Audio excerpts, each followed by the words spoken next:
Fitzpatrick, Pash, Kane, Lewis, Greenfield, Reed, Dawson, Lopes, Rice. The best lineup in retail automotive.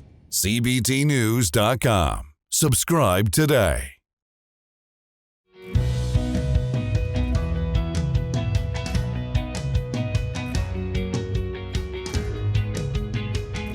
Welcome to Diversity in Automotive with Jim Fitzpatrick. Good morning, everyone. I'm Jim Fitzpatrick. Welcome into another edition of Diversity in Automotive right here on the CBT Automotive Network. We all want to keep and retain top talent, don't we, in our organizations? But are we also doing the work required to attract that top talent, to be attractive to many employees? Experts say fostering a company culture of inclusiveness is the key. And that's exactly what Diana Kennedy, General Manager of Volvo Cars of Marin, is currently doing. Diana co-founded Price Sims Women's Circle, a networking and resource group for women in their auto group, and joins us now to discuss the group and to give us her perspective on what else can be done in this phenomenal industry that we're in. Welcome, and thanks so much, Diana, for joining us on the show. Thank you for having me. Sure. So before we get started, I'd love to know what your journey into the automotive industry is. We interview way too few female general managers in this industry, and to see a young lady like you running a dealership in a strong market like that, I'd just share with our viewers your journey into the industry. Sure. I was 18 years old and I knew I wasn't going to college. So I was evaluating all of my options that I had to get a job. Mm-hmm. So with no high school diploma, I could do what other people my age were doing, which is go work at the mall, at the movie theater, at the local amusement park, or work in food service. Sure. Automotive was an option for me to take during high school as a vocational class. And that was actually my first exposure to the automotive industry. I ended up taking auto repair for 2 years. I took it not thinking I was ever going to be a technician, but it was just something that really interested me. The other topics and subjects that they had offered, I really didn't have any interest in. So I decided I was going to go apply at a dealership. Sales was actually not on my mind, but when I walked into the dealership, by the way, I didn't know if they were hiring or not. I just walked in asking for a job. I was upped by a closer who asked me what I wanted to do. I pretty much said, I'll take anything. So I interviewed with 2 sales managers and I was hired the same day. Wow. And that pretty much the start of my sales career. Okay. So then you did pretty good in that position, and then you moved over to Price Sims? Yes, I did. Okay. I did. I started off at a Honda dealership. It was a Sonic store. Mm-hmm. And I got a little burnt out, to be honest, and about 2 years into it, I took a little break outside the automotive industry. Okay. But actually the best thing that could have ever happened to me, because at that time I'm 20 years old, still not saying that the automotive industry was going to be a career for me. Taking that step back, again, evaluating my options as a 20-year-old, no diploma, no plans on going to college. I said, you know what, the automotive business is going to be a career for me. So that's when I ended up joining Price Sims with the goal of basically getting to the highest level I possibly could. Wow, that's fantastic. And how long have you been with Price Sims now? It is 11 years now. Wow, congratulations. So how long did it take you to get to the general manager's office? About 6.5 years. Yeah, that's not bad at all. That's incredible. And that story is very inspiring to many that just heard it in the auto industry here for both men and women. So this is an industry you can get into without any fancy diploma from a college and move up and do very well in it, right? Absolutely. So I want to talk to you now. I should mention that there was where we found you was in Automotive News, because Automotive News, as you know, did an incredible article on you and the work that you're doing there to help females in the auto industry. So talk to me about this women's circle at Sims. What was your inspiration behind putting it together, and what's it all about? It actually happened very naturally between myself and my 2 colleagues, Katie and Savannah. Katie is our corporate controller, and Savannah runs our newest all-electric brand called Polestar. So we share an appreciation for the automotive industry and how it has changed our lives, and it has given us a life that we're blessed to have today. So we are so thankful to be with a company that has supported our journey. Mm-hmm. And oddly enough, none of us have women mentors, which I guess shouldn't be a surprise given the fact that the industry is predominantly male. But with the good fortune that we have been able to have, we felt the need to pay it forward. So with the encouragement and support from our company, we formed the Price Sims Women's Circle earlier this year. And our mission is to educate on opportunity and inspire personal development through mentorship, discussion, experiences within our community to better serve the lives of women throughout Price Sims. And our group has historically done a great job with recruiting and promoting women. As an example, overall, we're 22% male to female ratio versus the industry at 17.9.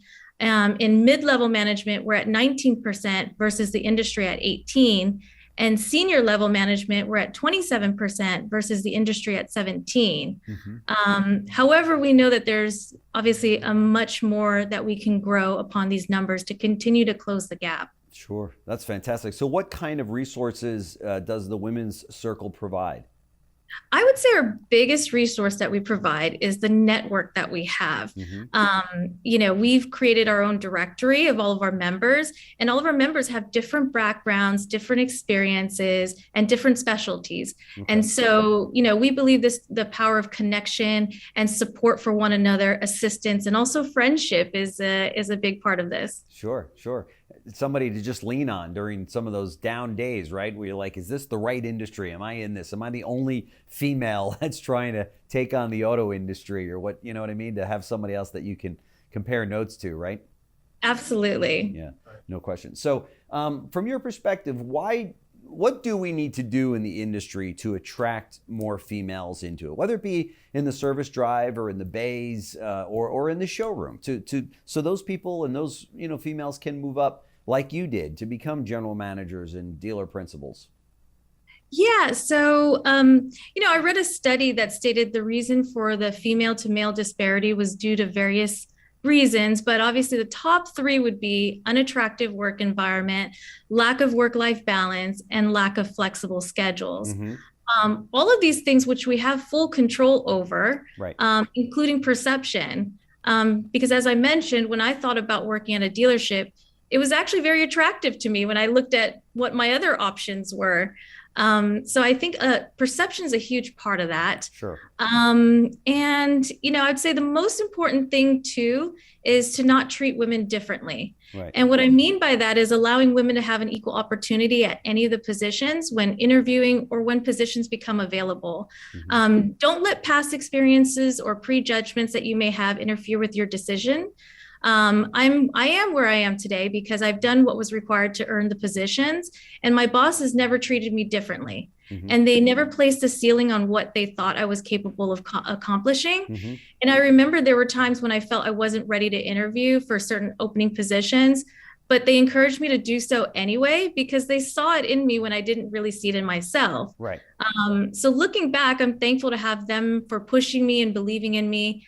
And they're a part of my story. So I encourage anyone listening to this to be a part of somebody's story. Yeah, it's a very, very good point. It is a male-dominated industry for sure. It has been for well over 100 years, and it really takes all of us in the industry to recruit, hire, train, inspire, motivate females into the industry, and then to your point, help them be promoted throughout the ranks. And I commend the management there at Price Sims family of dealerships to recognize that and put their money where their mouth is and say, no, this is a commitment we're going to make, because in many cases it takes that commitment from the dealer principal on down.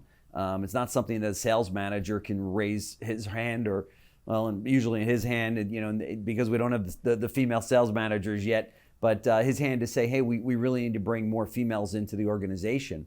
It's got to come from the dealership top management that says, listen, by the end of the month or by the end of the year, we're going to have a certain percentage of our staff be made up of females. Same way that we need to look at the shortage of minorities in the industry, right? But it has to be a mindset that starts with the owner of the dealership, right? Absolutely. Yeah, there's no question. So, and it should be said that females do so incredibly well in the auto industry running dealerships. And that's already been proven. So for the guys that are out there that are listening to say, well, it's a man's sport, and this is a business that, men have always run and men do well in it, better than females.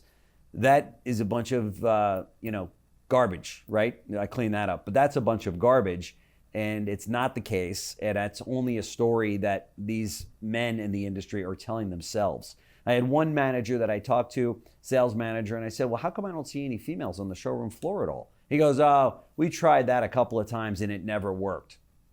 You tried it a couple of times and it never worked. Hey, what does that mean? There's so much to unpack there. But we wouldn't do that with males, where we said, oh, we had a couple of male salespeople that we hired. They didn't do well, so we never hire male salespeople again.